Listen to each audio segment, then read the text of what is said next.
Hello everyone, this is Nikhil here and I hope you are good and healthy. आपका स्वागत है इस session में। ये एक प्रॉफिट लॉस का सेशन है और मैंने इस पर एक स्पेशल टाइप के क्वेश्चन आपके साथ डिस्कस करे हैं। सवाल कुछ ऐसे हैं कि यदि मैं एक दुकानदार हूँ, आप मेरे ऊपर सामान लेने आए, मेरे से सामान लेने आए और मैंने आपको सामान पे कुछ छूट दी, कुछ डिस्काउंट दिया और उसके साथ ही मैंने आपसे ये कहा कि आप मेरी दुकान से सामान ले रहे हो तो मैं आपको कुछ एक्स्ट्रा तौर पे कुछ फ्री आइटम देना चाहता हूँ। तो ये जो फ्री आइटम वाले सवाल होते हैं, फ्री आइटम वाले जो क्वेश्चंस होते हैं, यूजुअली स्टूडेंट को थोड़ा सा परेशान करते हैं। तो इन क्वेश्चंस को कैसे अप्रोच करना, एक नॉर्मल एग्जांपल से मैंने यहाँ पे लिया है क्वेश्चन को, जिससे आप समझ पाएंगे कि how you are going to approach this particular question.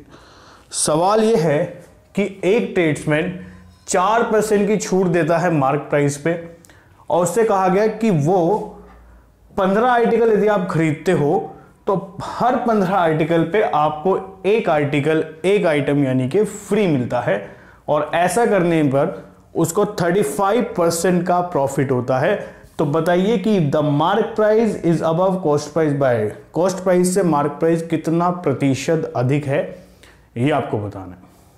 Question समझ गए आप सभी? क्वेश्चन बहुत सिंपल सा है और ऐसे क्वेश्चंस में जब आपके पास फ्री आर्टिकल वाले क्वेश्चंस की बात होती है तो ऐसे सवालों को करने के लिए आपको विशेष तौर पे ध्यान देना होता है कि जो आर्टिकल, जो आइटम्स आप फ्री ले रहे हैं, आप उन्हें सक्सेसिव डिस्काउंट के तौर पर लेकर चलेंगे। You have to take it as successive discount, क्रमिक छूट के रूप में आपको उन्हें देखना होगा।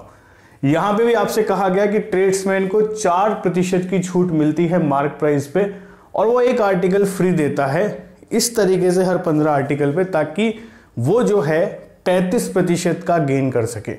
देखिए कैसे करना है।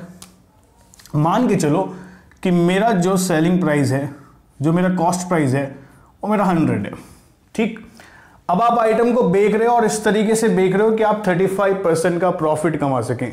तो यदि मैं 35% का प्रॉफिट कमाना चाहता हूं तो सिंपल सी बात है कि मैं इसको 35% के मुनाफे के साथ यदि बेचना चाहूंगा तो 100 रुपए कॉस्ट प्राइस मानते हुए मैं इसको 135 का बेचूंगा।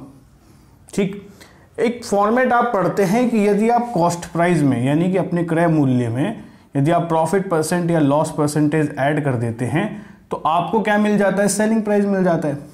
ठीक, और यदि आपके पास जो मार्क प्राइस है, जो चिन्हित मूल्य होता है, उसमें से यदि आप डिस्काउंट को माइनस कर दें, छूट को हटा दें, तो भी आप सेलिंग प्राइस प्राप्त कर लेते हैं। तो ऐसा ही कुछ यहाँ पे हो रहा है कि यदि ये मेरा कॉस्ट प्राइस है 100 और मैंने 35% की प्रॉफिट लेना है तो मैंने इसको कितने का बेचना है? 135 का बेचना है। अब मार्क प्राइस से यदि मैं बात करता हूं तो मार्क प्राइस से मुझे एक छूट वो देता है और वो जो छूट मुझे दे रहा है वो 4% की छूट दे रहा है, यानी कि यहां से इस प्राइस से मेरे को 4% का ऑफ मिलेगा। लेकिन साथ के साथ मैंने आपसे ये भी कहा कि जो आइटम आपको फ्री मिलते हैं, you have to consider that article, आपको उन भी आर्टिकल को एक क्रमिक छूट के रूप में लेना होता है। वही चीज आप यहां पे लेंगे। आप देखिए कि टोटल आप कितने आर्टिकल ले रहे हैं? 15 खरीद रहे हैं और एक फ्री, यानी कि टोटल आप 16 आर्टिकल खरीद रहे हैं और 16 पे आप एक आर्टिकल फ्री ले रहे हो। तो इतने रुपए का इतना आप डिस्काउंट एक तरीके से प्रोवाइड यहां पे कर रहे हो अपने आप को। तो 1/16 की फ्रैक्शन वैल्यू कितनी होती है? आप जानते हैं कि 1/8 की कितनी होती है? 1/8 की 12.5% होती है। इसका भी आधा कर दिया जाए, इसका भी आधा कर दी जाए तो 6.25% हो जाएगी, नहीं हो जाएगी? यानी कि यहाँ पे जो ये छूट होती है ये एक क्रमिक छूट की तरीके से होती है जो फ्री आर्टिकल्स आपको मिलते हैं। तो आपको यहाँ पे 4% की छूट तो मिली इस मार्क प्राइस पे 4% की छूट तो मिली, लेकिन जो प्राइस आया उस पे आपको 6.25% की छूट भी मिली, जिसे आप पढ़ रहे हैं किस तरीके से? फ्री आर्टिकल की तरीके से, जिसे आप पढ़ रहे हैं फ्री आर्टिकल की तरीके से। ये चीज आप समझे या नहीं समझे? ठीक है जी, इतना चीज आपको समझ में आ गई होगी सर, कोई दिक्कत यहां पे? अब आप देखिए कि ये एक डिस्काउंट के बाद एक और डिस्काउंट है, तो it is kind of successive discount. ठीक है, तो आप यहां पे एक इक्विवेलेंट डिस्काउंट निकाल लेंगे।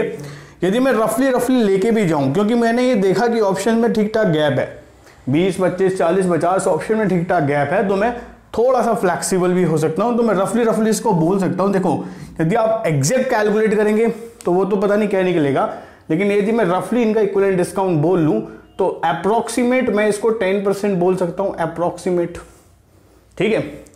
और मार्क प्राइस पे यदि मुझे 10% की छूट मिलती है, यदि मार्क प्राइस पे मुझे 10% की छूट मिलती है तो ये 90% हो जाएगा, नहीं हो जाएगा?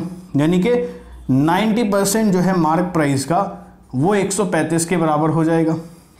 मार्क प्राइस का 90% जो है that would be equals to 135। Is it clear?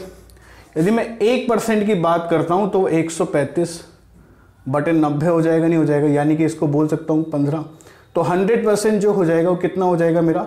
150। यानी कि मार्क प्राइस की यदि मैं बात करूं तो मार्क प्राइस मेरा 150 हो जाएगा। आप देखिए कि ये कॉस्ट प्राइस से कितना अधिक है, तो आप कहेंगे कि ये कॉस्ट प्राइस से 50% अधिक है, ठीक है। तो हमेशा ध्यान रखिएगा कि यदि सर मेरे पास क्वेश्चंस आएंगे फ्री आर्टिकल्स वाले तो उस केस में आपको उनको एज अ सक्सेसिव डिस्काउंट की तरीके से आपको उन्हें कंसीडर करते हुए चलना है, ठीक। बाकी आप स्ट्रक्चर लर्निंग के लिए मेरे साथ अनअकैडमी प्लस प्लेटफॉर्म पर जुड़ सकते हैं। आप अनअकैडमी लर्निंग ऐप को डाउनलोड करके सर्च करेंगे Nikhil Sharma, so you will get my profile. आप वहां पे जाकर मुझे फॉलो करें for better learning and structure courses. साथ ही आप मुझे टेलीग्राम ग्रुप निखिल टीचर पे भी जुड़ सकते हैं और फेसबुक पे निखिल मुदगल शर्मा टाइप करेंगे तो you will get my group, ठीक है। तो पढ़ते रहिए। बहुत बहुत धन्यवाद, शुक्रिया आप सभी का। Have a nice day.